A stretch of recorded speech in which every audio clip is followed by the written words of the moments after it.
Welcome to a presentation of the Punta Gorda History Center. Thank you for viewing this presentation of the Punta Gorda History Center, celebrating special people and events in Punta Gorda in 1921, a very important year. I'm Marge Hall, a researcher and exhibit curator at the History Center. This presentation is about William Whitten and his efforts to open the Charlotte Harbor Bridge. William M. Whitten was the son of a prominent blacksmith and carriage builder who, in 1861, sold his business to the Studebaker Company. William served in an artillery brigade during the Civil War, entering as a sergeant and mustering out as a second lieutenant. Whitten prospered as South Bend city engineer for 24 years. He also served as a state engineer on the Kankakee River Improvements District and was a drainage commissioner for the St. Joseph County.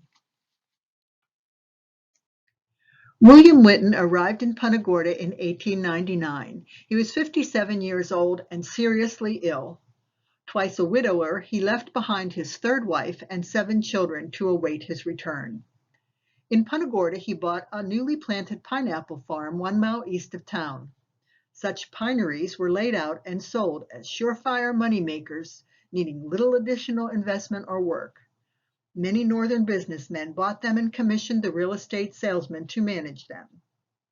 Within 2 years, Whitten had regained his health and prepared to return to his family.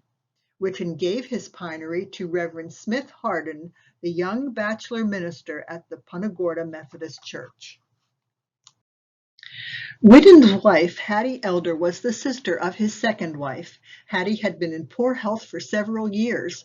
Now he found her alarmingly ill. He decided to move the family to Punta Gorda in hopes that Hattie would recover as he had. He ran this advertisement in the South Bend, Indiana newspaper. The Punta Gorda Herald noted Whitten's return in its January 17, 1902 edition. Whitten, learning his friend had not built on the property, offered to buy it back, and after some bickering, Whitten forced Hardin to accept $1,000. In February, the Punta Gorda Herald reported the family was residing in the Merrick Cottage in Salona while building their home. They are all a valuable addition to our social circles, said the Herald. Shortly after their arrival, Mrs. Whitten's condition worsened, and she died. After his wife's death, Whitten cultivated his pineapples and became a leading grower. To house his large family, Whitten built a residence near his pinery at the intersection of La Villa and Florida Street near the Salona subdivision. A freight car of lumber was delivered for the construction. This structure, which Whitten named Cedar Oaks, was built in the classic Old Florida style and recently sold in 2020.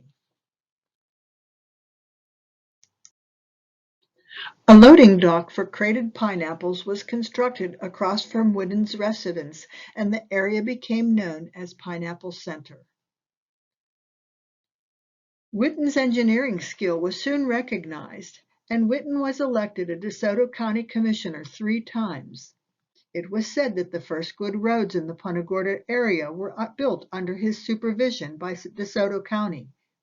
In his role as a DeSoto County Commissioner, Whitten supported John Hagan, the representative from the town of Charlotte Harbor, in his proposal for the first bridge to cross the river.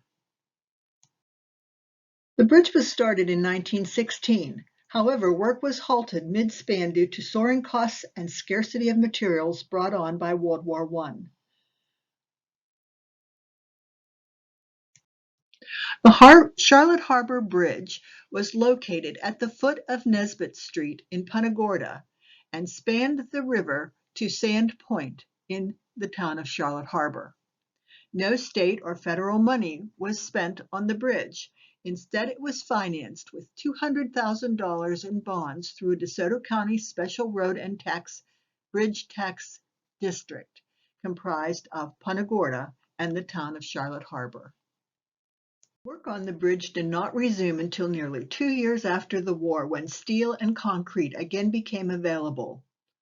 A majority of DeSoto County commissioners wanted to divert capital funds to a new courthouse in Arcadia. This angered the residents of Punta Gorda and Charlotte Harbor and proved to be the issue that finally resulted in the formation of Charlotte County.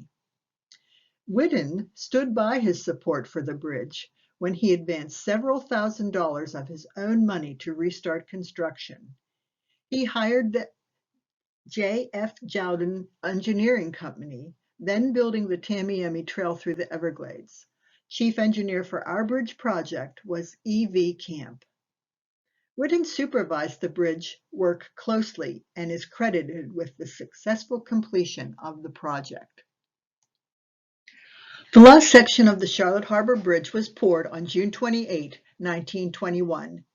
Whitten, meanwhile, was elected to the new Council Commission for Punta Gorda and presided over opening of the bridge on July 4th. The first car over the bridge was a Model T Ford driven by John Hagan Jr., and honored passengers were John Hagan Sr. and William M. Whitten. In his new position as commission and councilman, Whitten supervised construction of the first paved roads in Punta Gorda. Whitten's long career of public service ended October 28, 1927, when he succumbed to several months of chronic heart trouble at the age of 84. Flags were flown at half-mast, and after a Methodist funeral at Cedar Oaks, Whitten's body was shipped to South Bend, Indiana, for internment beside his loved ones, in accordance with his wishes. In 2015, the Punta Gorda History Center inducted William Whitten into the Hall of Honor in its inaugural class.